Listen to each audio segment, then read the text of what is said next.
Greetings, members one and all of the Salivation Nation. Silver, $100 an ounce?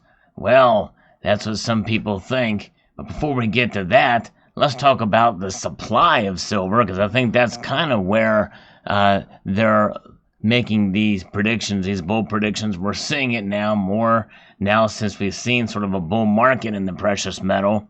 But I wouldn't be so quick to really go there quite yet, for sure, for many different reasons. But let's take a look at this. These are from Kitco, and this first one here, this is from the Denver Gold Forum. A lot of miners come out, gold and silver miners, and obviously they're very bullish on the metal because that's the business they're in. But we don't want to discount necessarily per se what they're talking about in terms of looking at the production and the mining supply, but I think it's still sort of siloed. So let's explore, will silver really go above $100 an ounce? And what is this 8-to-1 gold to silver ratio?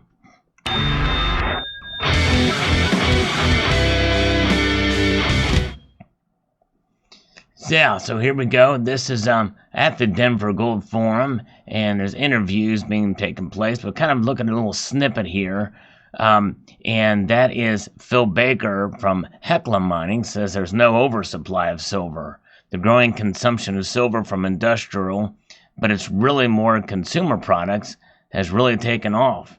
It's happened over the course of the last 20 years, and it continues to increase. And yes, there is an increase in demand on the consumer market in terms of industrial and supply, and obviously solar, another thing. And I think there's a lot of numbers that we can take from that, and means that there's this increased demand. However, what about this supply?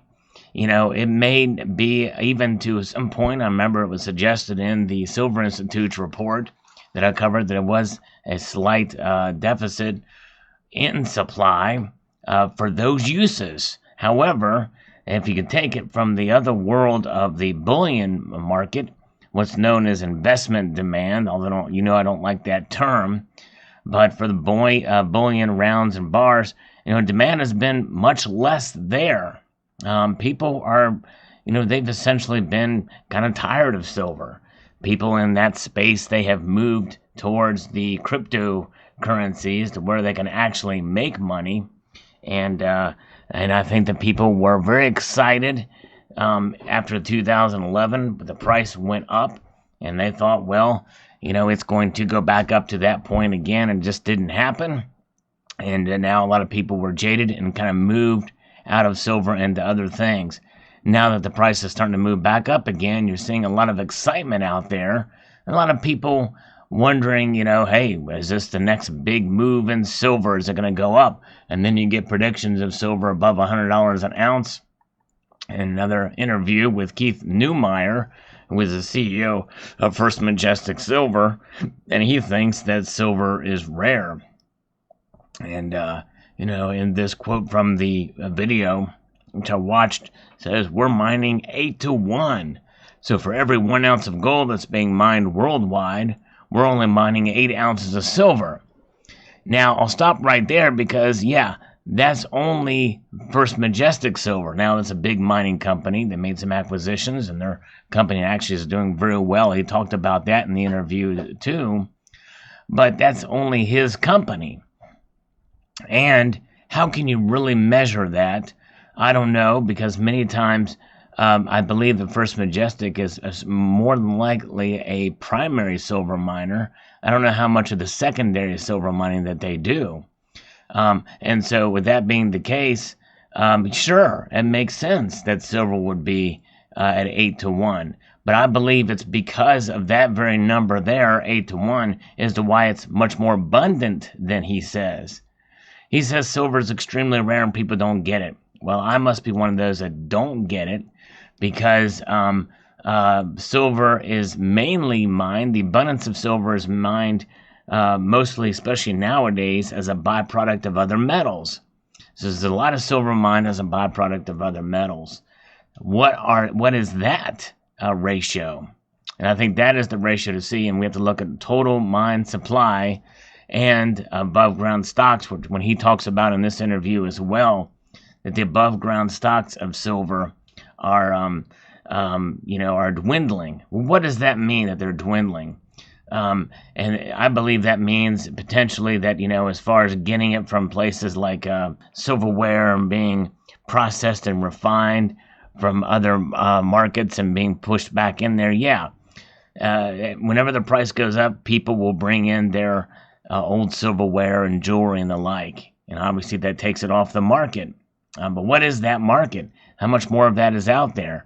We really don't know. I believe that's probably a hard metric to measure in that regard. And so how does that play in? And because of those factors, because he feels that, and obviously I think that Keith is right in terms of the primary silver mining, it's becoming much more difficult, and there are probably resources that are probably going to be dwindling there from the ground. But does that translate necessarily into a higher price? When you take into the account all of the silver mined per year, have we reached peak silver production? Some people say we have, but then again, maybe not.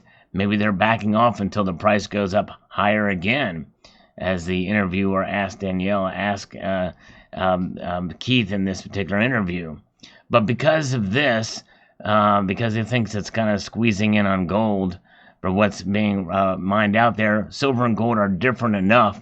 Gold is treasured, and obviously it is much more rare. Much more rare. I believe that silver has some rarity to it, but not nearly as much as gold. And it's obvious also that how easy it is to get silver. You can go buy it, at your LCS. Of course, depending on your LCS, if it's a small shop, they may be depleted of some resources there for a brief amount of time.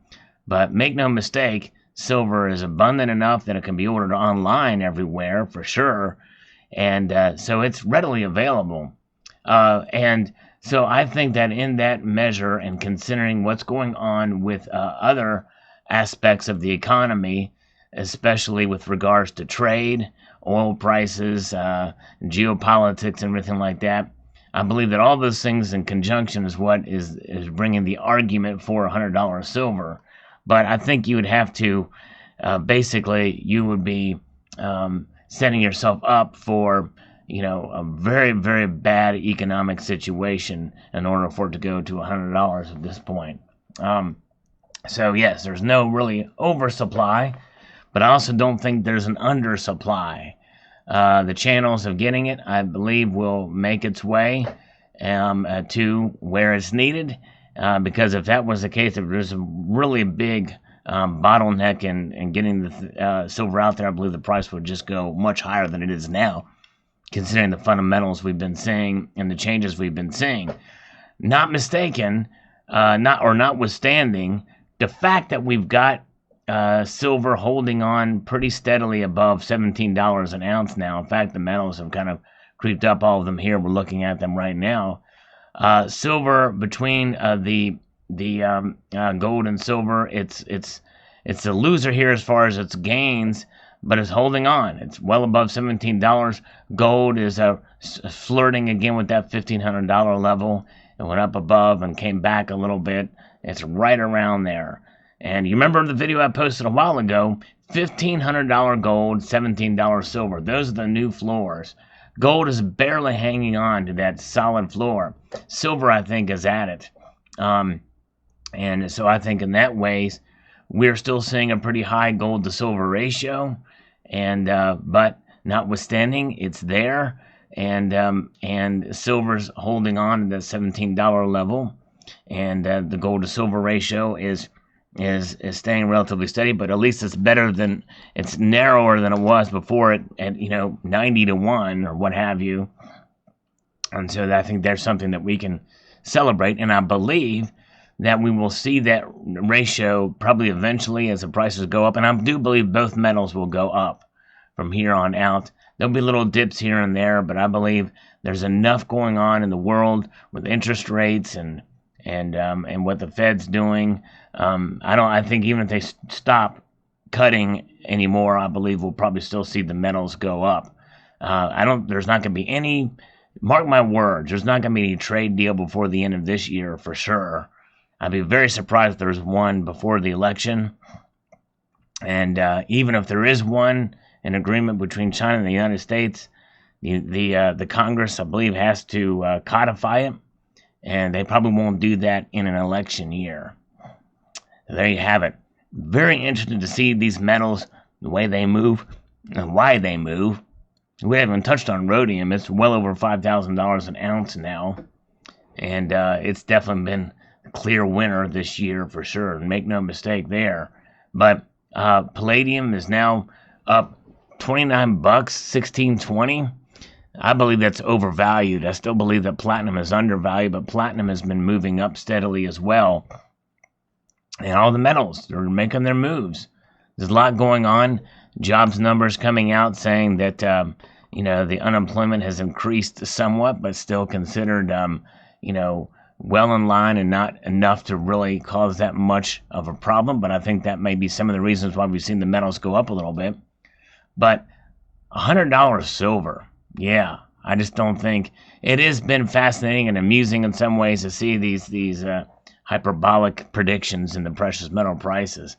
What do you think? What do you think about this 8-to-1 gold to silver mining ratio? I believe that is something that is pretty much, Keith Neumeyer has been criticized for being too bullish on silver, and given his position, you can understand why. I believe that he does have some credibility in terms of understanding the mining and to some extent the supply and how it's processed and what have you.